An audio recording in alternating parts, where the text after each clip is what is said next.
Just like any city, Zagreb too has its own flavor. It's sweet and spicy and it stays with you for a long time. Hi, my name is Andrea and today I'll treat you to paprenjak, a traditional Zagreb cookie. The spices, of course, are the biggest charm of paprenjak. Cinnamon, clove and nutmeg open up with a subtle flirt, but then the final black pepper notes kick in and you're hooked forever.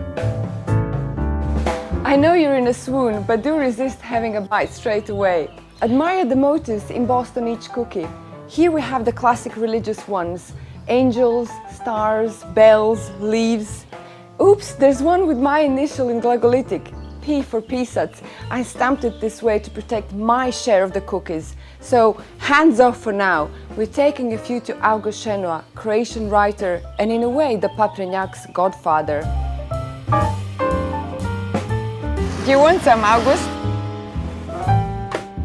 In his novel, The Goldsmith's Treasure, Šenoa depicted the 16th century Zagreb, and there, at the central St. Mark's Square, Magda delighted everyone with her peppery cookies.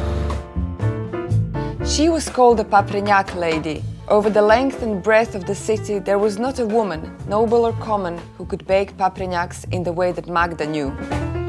Day in and day out, there was a run on her paprenjaks, and the city judge himself was known to leave a pretty penny in her purse every so often. Šenoa gave paprenjak a written proof of existence, but without the pastry chef father, he would have probably never succumbed to the cookie's charms.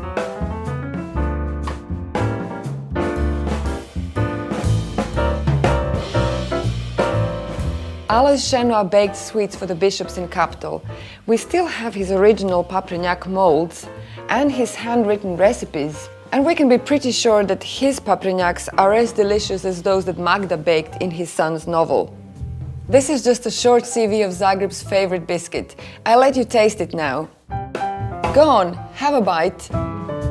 Then find it in souvenir shops. Pick a modern flavor. Oh, I do love carob. Or a super modern design. Look at those artsy ones. When you run out, come back for more. More of the sweet and spicy flavor of Zagreb.